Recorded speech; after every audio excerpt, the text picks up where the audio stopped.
نحمدہ و نصلی علی رسولہ الکریم اما بعد فاعوذ باللہ من الشیطان الرجیم بسم اللہ الرحمن الرحیم کل نفس ذائقۃ الموت صدق اللہ العظیم۔ معزز سامعین و ناظرین، آج میں آپ حضرات کے سامنے جو اعمال مرنے کے بعد بھی جاری رہتے ہیں، یعنی ان کا اجر اللہ تعالی جل شانہ کی ذات اقدس مرنے کے بعد بھی دیتی ہے، اس کے متعلق میں کچھ باتیں آپ حضرات کے سامنے کرنا چاہتا ہوں کہ حضرت انس بن مالک رضی اللہ تعالیٰ عنہ سے روایت ہے، وہ فرماتے ہیں کہ 7 چیزیں ہیں جن کا اجر آدمی کے مرنے کے بعد بھی جاری رہتا ہے۔ ان میں سے پہلی چیز، جس کسی نے مسجد بنائی تو اسے اس کا اجر ملتا رہے گا جب تک ایک شخص بھی اس میں نماز پڑھتا ہے۔ کتنی بڑی سعادت اور خوش بختی کی بات ہے کہ مرنے کے بعد بھی اس کا اجر ملتا رہتا ہے۔ اور دوسرے نمبر پر، جس کسی نے نہر بنائی، جب تک اس میں پانی چلتا ہے اور لوگ اس سے سیراب ہوتے ہیں، اسے اجر ملتا رہے گا۔ نمبر 3، جس کسی نے قرآن پاک لکھا اور اچھی طرح لکھا، جب تک کوئی اس کی تلاوت کرے گا اسے اجر ملے گا۔ چوتھے نمبر پر ہے، جس کسی نے چشمہ وغیرہ بنایا کہ اس کے پانی سے لوگ نفع اٹھاتے ہیں، اس کا اجر اسے ملتا رہے گا۔ نمبر 5، جس کسی نے چشمہ وغیرہ بنایا کہ اس کے پانی سے لوگ نفع اٹھاتے ہیں، اس کا اجر بھی ملتا رہے گا۔ نمبر 6، جس کسی نے کوئی درخت لگایا،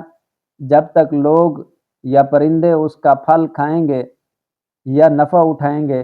تو اس کو اجر ملے گا۔ اور 7ویں نمبر پر ہے، جس کسی نے علم سیکھا اور اس کا سلسلہ جاری کیا تو اسے اجر ملتا رہے گا۔ اب کتنی بڑی فضیلت کی بات ہے۔ اور اسی طرح اسی روایت کے اندر ہے دوسری جگہ پر کہ 8 چیزیں ہیں، 7 چیزیں یہ ہو گئی، اور 8ویں چیز جو ہے وہ یہ ہے کہ جو شخص ایسی اولاد چھوڑ جائے جو اس کے لیے استغفار کرتی رہے اور دعا مانگتی رہے، یعنی بیٹا نیک ہو جسے باپ نے قرآن اور علم سکھایا تو اس کا اجر والد کو ملے گا اور بیٹے کے اجر سے کچھ کم نہ ہوگا۔ اگر والد نے بیٹے کو قرآن سکھانے کی بجائے کوئی فسق طریقہ سکھایا، کوئی فسق و فاجر والے طریقے سکھائے، تو اس کا گناہ بھی اس باپ پر ہوگا اور بیٹے کے گناہ میں کچھ کمی نہ ہوگی۔ یعنی اگر نیک اولاد چھوڑی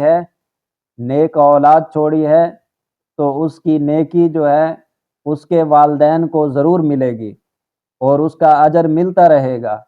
اور اسی طرح اگر اس نے اپنی اولاد کو گناہوں کے کاموں میں لگا دیا تو گناہوں کی سزا بھی اس کے والد کو پہنچتی رہے گی۔ اس لیے اولاد کی تربیت کرنا بھی ضروری ہے کہ جس طرح اور ہمارے اوپر حقوق ہیں،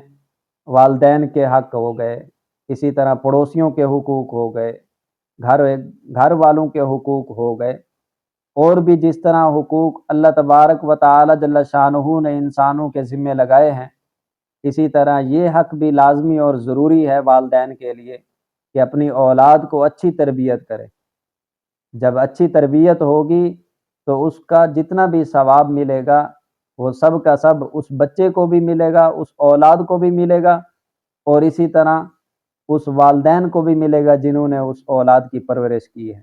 اسی طرح نیکی کا اجر ہمیشہ کے لیے ملتا رہے گا، اور اگر گناہوں پر لگا دیا تو گناہوں کی سزا بھی ہمیشہ کے لیے بھگتنی پڑے گی۔ اس لیے معزز سامعین، اگر میری ویڈیو آپ لوگوں کو اچھی لگی تو اس کو سبسکرائب لازمی کیجئے اور لائک کیجئے اور شیئر کیجئے۔